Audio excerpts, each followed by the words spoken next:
ഫൈക്കോ അക്കാദമിയുടെ ഓൺലൈൻ ക്ലാസ്സുകളിലേക്ക് സ്വാഗതം. നമുക്കിന്ന് ക്ലാസ്സുകൾ ആരംഭിക്കാം. കഴിഞ്ഞ ദിവസം കണ്ടിന്യൂവേഷനായിട്ട് cooperative education and training in കേരളയാണ് നമുക്കെടുക്കാനുള്ള ടോപ്പിക്. അപ്പോൾ cooperative education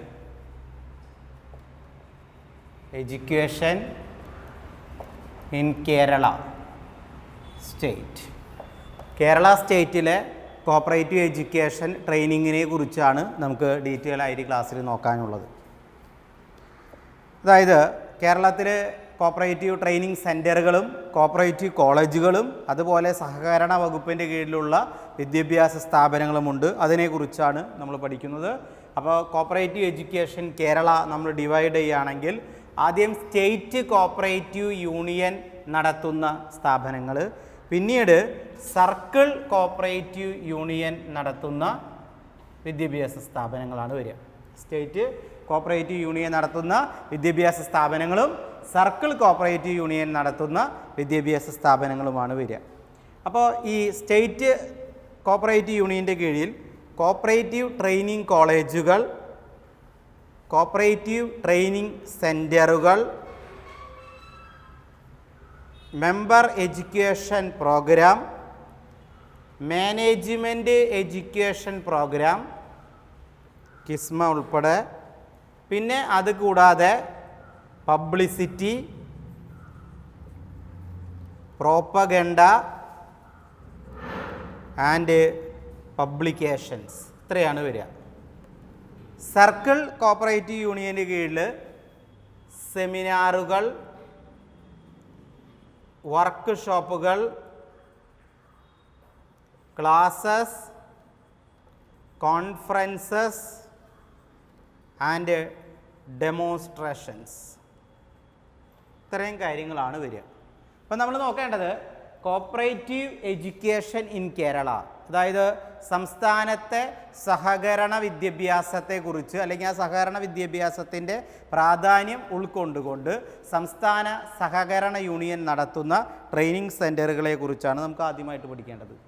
അതിലാദ്യത്തെ cooperative training centre in കേരളയാണ്.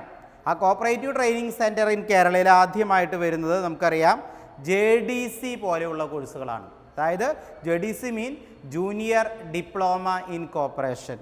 അതായത് നമ്മുടെ സംസ്ഥാനത്തെ പ്രാഥമിക സഹകരണ സംഘങ്ങളിൽ ജോലിക്കാരായവർക്ക് ആവശ്യമായ ട്രെയിനിങ് കൊടുക്കുന്ന സ്ഥാപനമാണ് കോപ്പറേറ്റീവ് ട്രെയിനിങ് സെൻറ്ററുകൾ. അവർ നടത്തുന്ന കോഴ്സിനെ നമ്മൾ പറയുന്നത് JDC ആണ്, ജൂനിയർ ഡിപ്ലോമ ഇൻ കോപ്പറേഷൻ എന്നുള്ളത്. നമുക്കറിയാം സംസ്ഥാനത്ത് ഏകദേശം 15 കോപ്പറേറ്റീവ് ട്രെയിനിങ് സെൻറ്ററുകൾ നിലവിലുണ്ട് എന്ന് നമുക്കറിയാം. അപ്പോൾ എനിക്ക് തോന്നുന്നു ഒരു സംസ്ഥാനത്ത് ഒരെണ്ണമെങ്കിലും ഉണ്ടാകണം. കാരണം 14 ജില്ലയാണ്, 14 ജില്ലകളിലും ഒരെണ്ണം, കണ്ണൂർ 2 എണ്ണം എന്ന രീതിയിലാണ് വരുന്നത്. അങ്ങനെ 15 കോപ്പറേറ്റീവ് ട്രെയിനിങ് സെൻറ്ററുകൾ ഉണ്ട് എന്നുള്ളതാണ്. ഇനി കോപ്പറേറ്റീവ് ട്രെയിനിങ് കോളേജുകളാണ് അടുത്തതായിട്ട് നമുക്ക് നോക്കേണ്ടത്. കോപ്പറേറ്റീവ് ട്രെയിനിങ് കോളേജുകൾ 13 എണ്ണമാണ് നമ്മുടെ സംസ്ഥാനത്തുള്ളത്. അവർ നടത്തുന്ന കോഴ്സിനെ പറയുന്ന പേരാണ് HDC എന്ന് പറഞ്ഞാൽ ഹയർ ഡിപ്ലോമ ഇൻ കോപ്പറേഷൻ. അതേപോലെ ബിസിനസ് മാനേജ്മെൻറ്റ് കോഴ്സുകളും അവർ നടത്തുന്നു. ഇത് നടത്തുന്നത് സംസ്ഥാന സഹകരണ യൂണിയനാണ്. 13ഓളം കോളേജുകൾ ഇപ്പോൾ നമ്മുടെ സംസ്ഥാനത്ത് നിലവിലുണ്ട്. ഇതുകൂടാതെ മെമ്പർ എഡ്യൂക്കേഷൻ പ്രോഗ്രാം, സംസ്ഥാന സഹകരണ സ്ഥാപനങ്ങളിലെ മെമ്പേഴ്സിന് കൊടുക്കുന്ന ട്രെയിനിങ്ങുകളാണ് മെമ്പേഴ്സ് എഡ്യൂക്കേഷൻ പ്രോഗ്രാം. ഇത് നടത്തുന്നത് SU നോഡൽ ഏജൻസി ആയിട്ടാണ്. ഇതിൻ്റെ ഓരോ ജില്ലയുടെയും അധ്യക്ഷ സ്ഥാനത്ത് ജില്ലാ സഹകരണ ബാങ്ക് പ്രസിഡൻ്റാണ് ഉണ്ടാവുക. അപ്പോൾ സംസ്ഥാനത്തെ സഹകാരികൾക്ക് കൊടുക്കുന്ന ട്രെയിനിങ് ആണ് നമ്മൾ ഇതുകൊണ്ട് ഉദ്ദേശിക്കുന്നത്. പിന്നെ വരുന്നത് കിസ്മയാണ്, മാനേജ്മെൻറ്റ് ട്രെയിനിങ് പ്രോഗ്രാം കിസ്മ. അതിനെ അവർ പറയുന്നത് Kerala institute of cooperative management എന്നാണ് കിസ്മയുടെ ഫുൾ ഫോം. ഞാൻ കഴിഞ്ഞ ദിവസങ്ങളിൽ ഓൾറെഡി പറഞ്ഞതാണ് അത്. അപ്പോൾ Kerala institute of cooperative management KICMA, അത് അപെക്സ് ബോഡിയാണ്. നടത്തുന്നത് സംസ്ഥാന സഹകരണ യൂണിയനാണ്. അതിൻ്റെ ആസ്ഥാനം നെയ്യാർ ഡാം തിരുവനന്തപുരമാണ്. അതിൻ്റെ ആസ്ഥാനം നെയ്യാർ ഡാം തിരുവനന്തപുരം. പരീക്ഷയ്ക്ക് പലപ്പോഴും ചോദിക്കുന്ന ഒരു വേർഡ്സാണത്. അത് ആരംഭിച്ചത് 1999 1999 ആണ് ആരംഭിച്ചത്.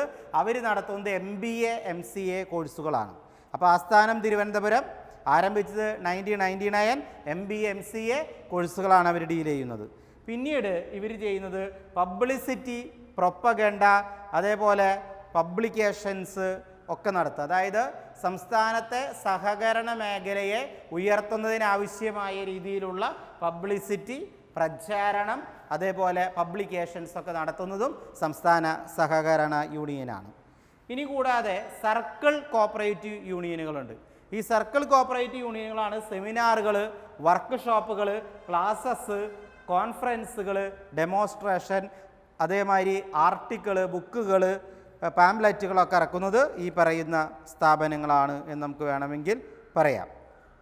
Kerala cooperative journal voice of SCU ആണ്. അതായത് സംസ്ഥാന സഹകരണ യൂണിയൻ്റെ വോയിസായ പബ്ലിക്കേഷൻ നമ്മൾ അറിയുന്നത് കേരള കോപ്പറേറ്റീവ് ജേണൽ എന്നായിരിക്കും. അപ്പോൾ അത് നോട്ട് ചെയ്ത് വയ്ക്കുക. ഇനി നമ്മൾ നോക്കേണ്ടത് cooperative day and cooperative week celebrations. നമ്മുടെ സംസ്ഥാനത്തെ കോപ്പറേറ്റീവ് ഡേ എന്ന് ആഘോഷിക്കും. അതേപോലെ ആ കോപ്പറേറ്റീവ് ഡേയുമായി ബന്ധപ്പെട്ട് വരുന്ന സെമിനാറുകൾ ഉൾപ്പെടെയുള്ള കാര്യങ്ങൾ എന്താണെന്ന് വളരെ ഭംഗിയായിട്ട് നമുക്ക് നോക്കേണ്ടതുണ്ട്, പരീക്ഷയ്ക്ക് വരും എന്നുള്ളതാണ്. Cooperative day and cooperative week celebrations. നമുക്ക് അടുത്തായിട്ട് നോക്കേണ്ട ടോപ്പിക് അതാണ്, cooperative day and celebrations. Cooperative day and celebration ഞാൻ ഓൾറെഡി പറഞ്ഞിരുന്നതാണ്. ഫസ്റ്റ് സാറ്റർഡേ ജൂലൈ ആണ് world cooperate day. World cooperate day എന്ന് പറയുന്നത് ഫസ്റ്റ് സാറ്റർഡേ, ജൂലൈ മാസത്തിലെ ഫസ്റ്റ് സാറ്റർഡേ ആണ് വരിക. അത് ICAയുടെ ഡയറക്ഷൻ പ്രകാരമാണ് നമ്മൾ ആഘോഷിക്കുന്നത്. ICAയെ കുറിച്ച് മുന്നേ പറഞ്ഞിട്ടുണ്ട്, ഇൻ്റർനാഷണൽ കോപ്പറേറ്റീവ് അലയൻസ് എന്നുള്ളത്. 1972 ഇന്ത്യ കോപ്പറേറ്റീവ് ഡേ സെലിബ്രേഷൻ ആരംഭിക്കുന്നത്. ഇന്ന് രാജ്യത്തെ മിക്കവാറും സംസ്ഥാനങ്ങൾ സഹകരണ ഡേ ആഘോഷങ്ങളും സഹകരണ വാരാഘോഷങ്ങളും നടക്കുന്നുണ്ട്. നമ്മുടെ കോപ്പറേറ്റീവ് ഡേ ആഘോഷം എന്ന് പറയുന്നത് നവംബർ 14 ഇന്ത്യയുടെ ആദ്യത്തെ പ്രധാനമന്ത്രി ശ്രീ പണ്ഡിറ്റ് ജവഹർലാൽ നെഹ്റുവിൻ്റെ ജന്മദിനമാണ് കോപ്പറേറ്റീവ് ഡേ ആയിട്ട് ഇന്ത്യയിൽ ആഘോഷിക്കുന്നത്. കാരണം അദ്ദേഹമാണ് സഹകരണ മേഖലയ്ക്കും പൊതുമേഖലയ്ക്കും രാജ്യത്തിനും ഒരു മുഖം നൽകിയത്. അദ്ദേഹത്തിൻ്റെ പേരിലാണ് ഗവൺമെൻറ് ആഘോഷിക്കുന്നത്. ഡേ എന്ന് പറയുന്നത് നവംബർ 14, വീക്ക് എന്ന് പറയുന്നത് നവംബർ 14 മുതൽ അടുത്ത ഒരാഴ്ചയാണ് നമ്മുടെ ഈ പറയുന്ന സഹകരണ വാരാഘോഷമായിട്ട് ആഘോഷിക്കുന്നത്. അപ്പോൾ പേര് ഓർത്തു വയ്ക്കാൻ, അദ്ദേഹത്തിൻ്റെ പേര് ഓർത്തു വെച്ചാൽ നമ്മുടെ ഡേ ഓർമ്മയാണ്. ഫസ്റ്റ് പ്രധാനമന്ത്രി പണ്ഡിറ്റ് ജവഹർലാൽ നെഹ്റുവിൻ്റെ ജന്മദിനമായ നവംബർ 14, അതായത് ശിശുദിനം, അന്നാണ് കോപ്പറേറ്റീവ് ഡേ ആയിട്ട് ഇന്ത്യൻ ഗവൺമെൻറ് ആഘോഷിക്കുന്നത്. 1972 മുതൽ ആഘോഷിക്കുന്നുണ്ട്. നമുക്കറിയാം 72 മുതൽ തന്നെ രാജ്യത്തെ മിക്ക സംസ്ഥാനങ്ങളും അത് ആഘോഷിക്കുന്നുണ്ട്. ഈ സമയങ്ങളിൽ ഫ്ലാഗ് ഹോസ്റ്റിംഗ്, കോപ്പറേഷൻ ഓത്ത് പ്രൊസഷൻ, സെമിനാറുകൾ, ഡിബേറ്റുകളൊക്കെ സംഘടിപ്പിക്കാറുണ്ട്. അത് അത്രയും മതി. ഇനി നമുക്ക് വേണ്ടത് സർക്കിൾ കോപ്പറേറ്റീവ് യൂണിയൻ.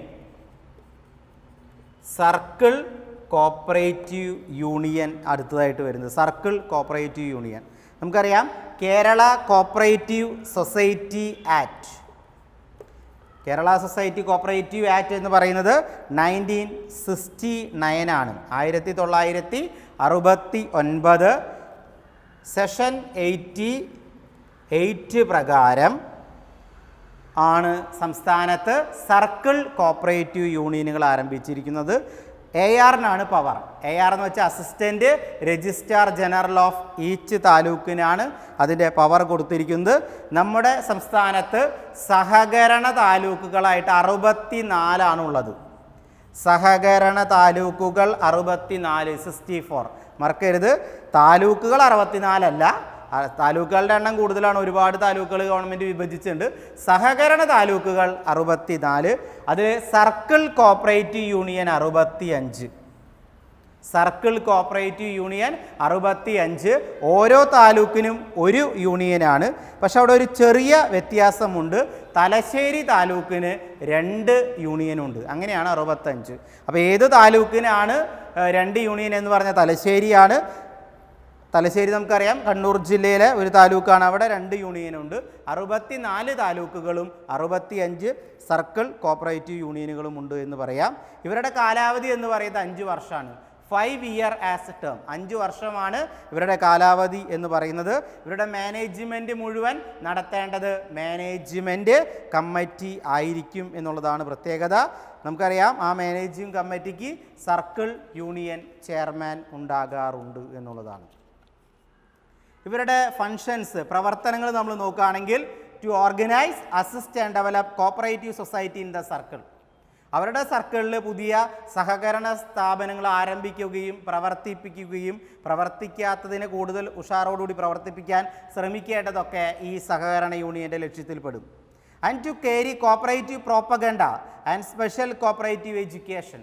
അതുകൂടാതെ സഹകരണത്തെക്കുറിച്ചുള്ള അവബോധം ജനങ്ങളിലേക്ക് പകർന്നു കൊടുക്കുന്നതിന് വേണ്ടിയുള്ള പ്രചാരണം, പ്രോപ്പഗണ്ട, വ്യാപകമായ പ്രചരണം, മറ്റുള്ള കാര്യങ്ങളൊക്കെ നടത്തണം. And to extend opinion relating to registration, amendment of bylaw and amalgamation. സഹകരണ സ്ഥാപനങ്ങളുടെ രജിസ്ട്രേഷൻ, അതിൻ്റെ നടത്തിപ്പ്, അതിൻ്റെ ബൈലോ ആൻഡ് അമാൽഗമേഷൻ. സഹകരണ സംഘങ്ങൾ തമ്മിൽ കൂടി യോജിക്കുകയാണെങ്കിൽ തന്നെ പറയുന്ന പേരാണ് അമാൽഗമേഷൻ. അങ്ങനെയുള്ള കാര്യങ്ങൾക്കൊക്കെ ആവശ്യമായ ഒപ്പീനിയൻ നൽകുക. And to act as a guide, അതിനേക്കാൾ ഉപരി സംഘങ്ങളുടെ ഗൈഡായിട്ട് വർക്ക് ചെയ്യുക. And to implement educational activities, അതുകൂടാതെ എഡ്യൂക്കേഷണൽ ആക്ടിവിറ്റീസിന് കൂടുതൽ പ്രാധാന്യം നൽകുക. And entrusted by the registrar, സംസ്ഥാന സഹകരണ വകുപ്പ് പറയുന്ന, രജിസ്ട്രാർ പറയുന്ന നിയമങ്ങളും നിബന്ധനകളും നടപടിക്രമങ്ങളൊക്കെ മുന്നോട്ട് കൊണ്ടുപോവുക എന്നുള്ളതാണ് അവരുടെ ഏറ്റവും വലിയ ലക്ഷ്യം എന്ന് പറയുന്നത്. ഇനി sources of fund. Sources of fund എന്ന് പറഞ്ഞു കഴിഞ്ഞാൽ എല്ലാ സഹകരണ സ്ഥാപനങ്ങളും കോപ്പറേറ്റീവ് എഡ്യൂക്കേഷൻ ഫണ്ട് മെയിൻറ്റെയിൻ ചെയ്യണമെന്ന് സ്റ്റാറ്റ്യൂട്ടറി പ്രൊവിഷനുണ്ട്. ആ ഫണ്ടാണ് ഏറ്റവും വലിയ സോഴ്സ്. പിന്നെ ഗവൺമെൻറ് നൽകുന്ന സഹായം, പിന്നെ സംസ്ഥാന സഹകരണ യൂണിയൻ നൽകുന്ന സഹായം, പിന്നെ മറ്റു സഹകരണ സ്ഥാപനങ്ങൾ നൽകുന്ന ഡൊണേഷൻ. ഇനി നമുക്ക് നോക്കേണ്ടത് കോപ്പറേറ്റീവ് ഫ്ലാഗാണ്. നമുക്കറിയാം സംസ്ഥാന സഹകരണ വാരാഘോഷത്തിനും ഡേക്കൊക്കെ ഉപയോഗിക്കുന്ന ഫ്ലാഗാണ്. ആ ഫ്ലാഗ് ഇന്ത്യക്ക് മാത്രമായിട്ടുള്ളതല്ല, വേൾഡ് ഫ്ലാഗാണ് എല്ലാവരും ഇന്ന് ഉപയോഗിച്ചു കൊണ്ടിരിക്കുന്നത്. അപ്പോൾ ആ ഫ്ലാഗിനെ കുറിച്ചാണ് നമുക്ക് പഠിക്കേണ്ടത്, പരീക്ഷയ്ക്ക് എന്തായാലും വരും. Cooperative flag. കോപ്പറേറ്റീവ് ഫ്ലാഗിൽ നമ്മൾ നോക്കേണ്ടത്, ആദ്യമായിട്ട് ഫ്ലാഗ് എന്ന് പറയുന്ന കൺസെപ്റ്റ് വന്നത് 1896 ആണ്. 1896 ആദ്യമായിട്ട് സഹകരണ സ്ഥാപനങ്ങൾക്ക് അല്ലെങ്കിൽ സഹകരണ വാരാഘോഷത്തിന്, സഹകരണ ഡേക്കൊക്കെ ഒരു ഫ്ലാഗ് വേണമെന്ന് ഇൻ്റർനാഷണൽ കോപ്പറേറ്റീവ് അലയൻസ് തീരുമാനിച്ചത്. ആ ഫ്ലാഗ് ആദ്യമായിട്ട് യൂസ് ചെയ്തത് 1923 ICA ആണത് ഉപയോഗിച്ചത്. ഇൻ്റർനാഷണൽ കോപ്പറേറ്റീവ് ഡേ ലണ്ടനിൽ വെച്ചാണ് ആദ്യമായിട്ട് ആ പറയുന്ന ഫ്ലാഗ് അവരുപയോഗിച്ചത്. അപ്പോൾ ആദ്യമായിട്ട് ഉപയോഗിക്കുന്നത് ലണ്ടനാണ്. 1923 ഇൻ്റർനാഷണൽ കോപ്പറേറ്റീവ് അലയൻസിൻ്റെ ഫസ്റ്റ് കോൺഫറൻസിൽ. അതിൻ്റെ സിമ്പൽ എന്ന് പറയുന്നത് റെയിൻബോ ആണ്. ഞാൻ മുന്നേ പറഞ്ഞിട്ടുണ്ട്, ഫ്ലാഗിൻ്റെ സിമ്പൽ എന്ന് പറയുന്നത് റെയിൻബോ, അതായത് 7 കളറിലുള്ള റെയിൻബോ ആണ് അതിൻ്റെ ഏറ്റവും വലിയ സിമ്പലായിട്ട് കണക്ക് കൂട്ടുന്നത്. The origin of flag goes as far been Charles Fourier, pioneer of cooperation in France. അപ്പോൾ ഫ്രാൻസിലെ സഹകരണ മേഖലയ്ക്ക് അടിത്തറയിട്ട ചാൾസ് ഫോറിയർ എന്ന് പറയുന്ന വ്യക്തിയാണ് ഈ ഫ്ലാഗ് രൂപകൽപ്പന ചെയ്തത് എന്ന് പറയുന്നു. 1896 second congress of the ICA held at Paris. Burnett suggested rainbow emblem adopted by for the flag. അപ്പോൾ രണ്ടാമത്തെ ICA കോൺഫറൻസ് നടന്നത് പാരീസിലാണ്. അവിടെ ബർണറ്റ് എന്ന് പറയുന്ന വ്യക്തി ഇതിന് കുറച്ച് ഭേദഗതിയൊക്കെ വരുത്തി ഒരു സിമ്പലൊക്കെ കൊണ്ടുവന്നു, ആ ഫ്ലാഗിലേക്ക് അഡോപ്റ്റ് ചെയ്തു. അത് കൊണ്ടുവന്നത് 1896 എന്നാൽ 1923 Charles guide, France economics and cooperator, design the flag and submitted for the ICA. 1923 Charles guide എന്ന് പറയുന്ന വ്യക്തി ഒരു ഫ്രാൻസിലെ വലിയ എക്കണോമിക്സ്റ്റും അതേപോലെ അദ്ദേഹം സഹകരണത്തിൻ്റെ വലിയ വക്താവുമായിരുന്നു. അദ്ദേഹമാണ് ഇപ്പോഴത്തെ ഫ്ലാഗ് ഡിസൈൻ ചെയ്തിരിക്കുന്നതും പ്രൊവൈഡ് ചെയ്തിരിക്കുന്നതൊക്കെ. അപ്പോൾ ഫാദർ ഓഫ് ഫ്ലാഗ് എന്ന് പറയുന്നത് ചാൾസ് ഗൈഡിനെയാണ് അവർ കണക്ക് കൂട്ടുന്നത് എന്ന് വേണമെങ്കിൽ നമുക്ക് പറയാം. ആ ഫ്ലാഗിൻ്റെ ആപ്തവാക്യം യൂണിറ്റി ഇൻ ഡൈവേഴ്സിറ്റി എന്നുള്ളതാണ്. നമുക്കറിയാം ഇന്ത്യയുടെ ഏറ്റവും വലിയ ആപ്തവാക്യമാണ് യൂണിറ്റി ഇൻ ഡൈവേഴ്സിറ്റി, അതായത് നാനാത്വത്തിൽ ഏകത്വം. ആ വാക്ക് തന്നെയാണ് അവർ ഫ്ലാഗിൽ ഇവിടെ ഉപയോഗിച്ചത്. 1923 ICA ഫ്ലാഗ് അഡോപ്റ്റ് ചെയ്തു. സ്പെക്ട്രം ഓഫ് 7 കളേഴ്സ് എന്ന രീതിയിലാണ് ഫ്ലാഗ് കൊണ്ടുവന്നത്. ആ ഫ്ലാഗിൽ അവർ ആലേഖനം ചെയ്തിരിക്കുന്ന കൺസെപ്റ്റ് എന്താണെന്ന് ചോദിച്ചു കഴിഞ്ഞാൽ prosperity to the people, brightness and peace to mankind എന്നുള്ളതാണ്. അതായത് prosperity to the people and brightness and peace to mankind എന്നുള്ളതാണ്. 2001 ICA പുതിയ ഫ്ലാഗ് അഡോപ്റ്റ് ചെയ്തു. 2001 ICA പുതിയ ഫ്ലാഗ് അഡോപ്റ്റ് ചെയ്തു. ICAയുടെ കോൺഫറൻസ് ജനറൽ അസംബ്ലി ഇൻ സിയോളിൽ വെച്ച് നടന്ന ജനറൽ അസംബ്ലിയിൽ വെച്ചാണ് 2001 പുതിയ ഫ്ലാഗിൽ മാറ്റമെന്ന് വെച്ചാൽ മെയിൻ മാറ്റമല്ല, കുറേ ഭേദഗതിയൊക്കെ വരുത്തി പുതിയ ഫ്ലാഗ് അവർ അഡോപ്റ്റ് ചെയ്തു എന്ന് പറഞ്ഞു. ആ ന്യൂ ഫ്ലാഗിൽ നമുക്കറിയാം 7 കളറുകൾ വളരെ ഭംഗിയായിട്ട് ചെയ്തിട്ടുണ്ട്. അതിൻ്റെ ഏറ്റവും താഴെയായിട്ട് ICA എന്ന് എഴുതിയിട്ടുണ്ട്, അണ്ടർനീത്ത് ദ വേർഡ് ICA. ഇനി റെയിൻബോ കളർ കൊണ്ട് ഉദ്ദേശിക്കുന്നത് എന്തൊക്കെയാണ്? ഒന്ന് വയലറ്റ്, ആദ്യം വരുന്ന കളർ എന്ന് പറയുന്നത് വയലറ്റ് ആണ്. നമുക്ക് ഓൾറെഡി അറിയാം, വിബ്ജിയോർ ആണെന്ന് ഞാൻ പറഞ്ഞു. അപ്പോൾ വയലറ്റ് ആണ് ആദ്യമായിട്ട് വരുന്ന കളർ എന്ന് പറയുന്നത്. അതിലവർ ഉദ്ദേശിക്കുന്നത് ഫെൽറ്റ് നീഡാണ്. വയലറ്റ് മീൻസ് ഫെൽറ്റ് നീഡ്, നമുക്ക് ഓൾറെഡി അറിയാം. വിബ്ജിയോർ. രണ്ടാമത്തെ വാക്ക് ഇൻഡിക്കോ, വിബ്ജിയോർ ആകുമ്പോൾ ഇൻഡിക്കോ കൊണ്ട് ഉദ്ദേശിക്കുന്നത് ഹാർമണി ആണ്, ഇൻഡിക്കോ. മൂന്നാമത് വരുന്നത് ബ്ലൂ വരുന്നത് ജസ്റ്റിസ്. ഗ്രീൻ, പിന്നെ വരുന്നത് ഗ്രീനാണ് യൂത്ത്, ഗ്രോത്ത് ആൻഡ് പ്രോസ്പിരിറ്റി. പിന്നെ വരുന്നത് യെല്ലോ കൺസെപ്റ്റ് ചെയ്യുന്നത് ക്വാളിറ്റി ആൻഡ് ഹാപ്പിനെസ്. യെല്ലോ എന്ന് പറഞ്ഞാൽ ക്വാളിറ്റി ആൻഡ് ഹാപ്പിനെസ്. പിന്നെ വരുന്നത് ഓറഞ്ച് എന്ന് പറഞ്ഞു കഴിഞ്ഞാൽ കറേജ് ആണ്, ഓറഞ്ച് കഴിഞ്ഞാൽ red, dynamic and fundamental change.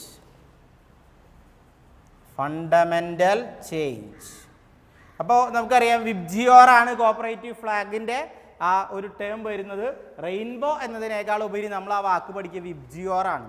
അപ്പോൾ കളറിൻ്റെ ചോദിച്ചു കഴിഞ്ഞാൽ പരീക്ഷയ്ക്ക് എഴുതാം. Violet means felt need, indigo means harmony, blue means justice, green means youth, growth and prosperity, yellow means quality and happiness, orange means courage and red dynamic and fundamental changes. ഇതാണ് വരുന്നത്.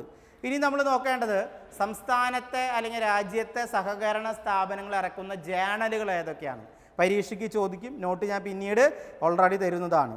ആദ്യമായിട്ട് ജേണലിൻ്റെ പേര് ദ കോപ്പറേഷൻ, പബ്ലിഷ് ചെയ്യുന്നത് national cooperative union of India, NCUI, ഓർത്ത് വയ്ക്കണം. അപ്പോൾ ആദ്യത്തെ നമുക്ക് നോക്കാം. ദ കോപ്പറേഷൻ NCUI പബ്ലിഷ് ചെയ്യുന്നതാണ്. കാരണം എന്തായാലും പബ്ലിഷേഴ്സിൻ്റെയും ഒരു ജേണലിൻ്റെയും പേരെങ്കിലും മിനിമം എക്സാമിന് ചോദിക്കും. അപ്പോൾ അത് നമുക്ക് ഉൾപ്പെടുത്തേണ്ടതായിട്ട് വരും. അപ്പോൾ നോക്കുക, ആദ്യത്തെ ദ കോപ്പറേഷൻ, ജേണലിൻ്റെ പേര് ദ കോപ്പറേഷൻ, പബ്ലിഷ് ചെയ്യുന്നത് NCUI, national cooperative union of India എന്നുള്ളതാണ്. ഇനി അതേപോലെ ഇന്ത്യൻ കോപ്പറേറ്റീവ് റിവ്യൂ അടുത്തൊരു പബ്ലിക്കേഷനാണ്, NCUI തന്നെയാണ് അതും പബ്ലിഷ് ചെയ്യുന്നത്. പിന്നെ വരുന്നത് കോഓപ്പറേഷൻ പ്രോസ്പെക്റ്റീവ്, അത് ഇറക്കുന്നത് വമനിഗോമാണ്. വമനിഗോം നമുക്ക് ഓൾറെഡി പഠിച്ചതാണ്, വൈകുണ്ഠ് മേത്ത ഇൻസ്റ്റിറ്റ്യൂട്ടാണ് വമനിഗോം. അവരിറക്കുന്ന ജേണലിൻ്റെ പേരാണ് കോപ്പറേറ്റീവ് പ്രോസ്പെക്റ്റീവ് എന്നുള്ളത്. അതേപോലെ സഹകരണ ജേണൽ, സംസ്ഥാന സഹകരണ യൂണിയൻ ഇറക്കുന്നതാണ് സഹകരണ journal. Sahakarana Veethi, cooperative department government of Kerala അവരിറക്കുന്നതാണ് Sahakarana Veethi. Sahakarana Dhara, inspectors and auditors association Kerala അവരിറക്കുന്നതാണ് Sahakarana Dhara. Cooperative worker, cooperative employees union Kerala ഇറക്കുന്നതാണ് കോപ്പറേറ്റീവ് വർക്കർ. മത്സ്യഫെഡ് ഇറക്കുന്ന ഒരു പബ്ലിക്കേഷനാണ് നാഷണൽ കോപ്പറേറ്റീവ് കൺസ്യൂമർ NCCF ഇറക്കുന്നതാണ്. National consumer cooperative federation NCCF ഇറക്കുന്നതാണ്. ICA ബുള്ളറ്റിൻ നമുക്ക് ഓൾറെഡി അറിയാം, ICA ഇറക്കുന്നതാണ്. Sahakarana Shabdam Kerala primary cooperative staff association ഇറക്കുന്നതാണ്. ഇന്ത്യൻ കൺസ്യൂമർ കോപ്പറേറ്റർ NCCF ഇറക്കുന്നതാണ്. ഇത്രയാണ് ഇവരിറക്കുന്ന സഹകരണ പബ്ലിക്കേഷൻസ്. നമുക്ക് പരീക്ഷയ്ക്ക് എന്തായാലും വരും.